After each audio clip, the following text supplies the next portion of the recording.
Marvel ने हमें सालों तक ये सोचने पे मजबूर रखा कि डॉक्टर डूम कौन है, टोनी स्टार्क का वेरिएंट है, कोई अल्टरनेटिव यूनिवर्स का आयरन मैन है। लेकिन शायद हम सब गलत सवाल पूछ रहे थे। असली क्वेश्चन तो ये है, what if Doctor Doom is not Tony Stark? What if Doctor Doom is everything Tony Stark warned us about? And अगर ये सच है तो अवेंजर्स एंड गेम के बाद एमसीयू की सबसे टेरिफाइंग स्टोरी अब शुरू होने वाली है। एमसीयू में एक चीज टोनी स्टार को बाकी हीरो से अलग बनाती थी। जब सब लोग करंट थ्रेट से लड़ रहे होते थे, टोनी नेक्स्ट थ्रेट के बारे में सोच रहा होता था।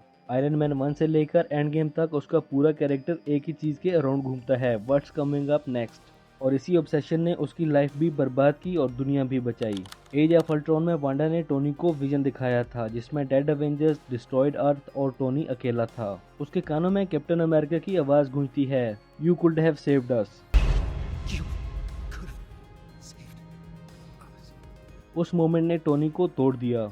उस दिन के बाद से उसने सिर्फ विलन से फाइट नहीं की, उसने फ्यूचर को रोकने की कोशिश शुरू कर दी। और यहीं से सब कुछ चेंज हो जाता है। टोनी का सॉल्यूशन था अल्ट्रॉन, एक ग्लोबल डिफेंस सिस्टम, एक आर्टिफिशियल प्रोटेक्टर, एक आर्मर पूरे अर्थ के अराउंड। अगर नेक्स्ट एलियन इन्वेजन आए तो अर्थ रेडी होनी चाहिए। लेकिन प्रॉब्लम ये थी कि प्रोटेक्शन और कंट्रोल के बीच एक बहुत पतली लाइन होती है, और अल्ट्रॉन ने उस लाइन को क्रॉस कर दिया। उसके लिए पीस का मतलब फ्रीडम नहीं था, कंट्रोल था। एंड अगर कंट्रोल के लिए ह्यूमैनिटी को रिमूव करना पड़े तो सो बी इट। सब ने टोनी को ब्लेम किया, लेकिन सच ये है कि अल्ट्रॉन गलत सोल्यूशन था, प्रॉब्लम गलत नहीं थी। थ्रेट वाकई आ रहा था।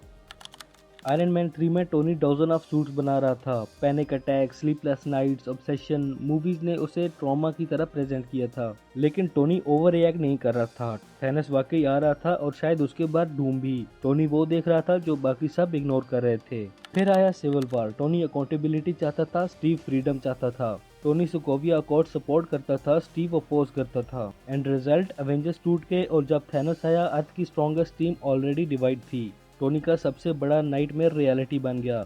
इन्फिनिटी वॉर में जब टोनी स्पेस में थैनोस को देखता है, उसकी लाइन आज भी चिलिंग लगती है, that up there that's end game. उस वक्त हमें लगा वो सिर्फ थैनोस की बात कर रहा है, लेकिन शायद टोनी का फियर उससे भी बड़ा था। एक ऐसी फोर्स जो पावर को प्रोटेक्शन के नाम पर जस्टिफाई करे, जो दुनिया को बचाने के लिए उसे कंट्रोल करना चाहे। और एग्जैक्टली यही डॉक्टर डूम करता है। अल्ट्रॉन कहता था कि कंट्रोल ही पीस है, और डॉक्टर डूम भी वही मानता है।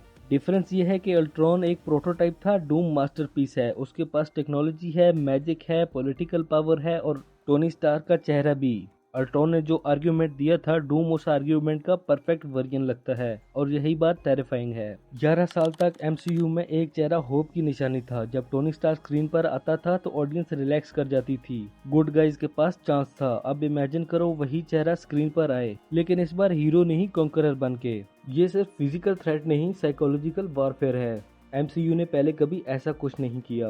टोनी मरा ये सोच करके उसकी सेक्रीफाइस ने फ्यूचर सिक्योर कर दिया है। लेकिन डूम आ रहा है तो एक स्केरी पॉसिबिलिटी एग्जिस्ट करती है। टोनी ने डिजास्टर को रोका नहीं था, उसने सिर्फ डिले किया था, और अब वही डिजास्टर उसके जाने के बाद आ रहा है। सबसे पेनफुल पार्ट, और टोनी जिंदा होता तो वो वर्कशॉप में बंद होकर डूम को हराने के प्लान बना रहा होता। लेकिन टोनी नहीं है, और एमसीयू में अभी भी कोई उस लेवल का स्ट्रेटेजिस्ट नजर नहीं आता। डूम का एग्जिस्टेंस ही एक मैसेज लगता है, जो आदमी मुझे रोक सकता था वो मर चुका है। और इसीलिए डूम डेंजरस नहीं लगता, इनएविटेबल लगता है। टोनी हमेशा एक आर्मर अराउंड द वर्ल्ड बनाना चाहता था, एक शील्ड, एक प्रोटेक्शन सिस्टम, लेकिन हर अटेम्प्ट फेल हुआ, और वो ये मानकर चला गया कि परमानेंट सेफ्टी इम्पॉसिबल है। लेकिन डूम शायद उस ड्रीम को सक्सेसफुल बना दे। फर्क सिर्फ इतना होगा कि टोनी का आर्मर शील्ड था, लेकिन डूम का आर्मर केज होगा। और शायद इसीलिए डॉक्टर डूम एमसीयू का नेक्स्ट विलेन नहीं, वो टोनी स्टार का फाइनल वार्निंग है। हम समझते रहे टोनी हमें एलियन से वार्न कर रहा है, लेकिन शायद वो हमें खुद से वार्न कर रहा था, और अब वो वार्निंग फाइनली रियलिटी बनने वाली है।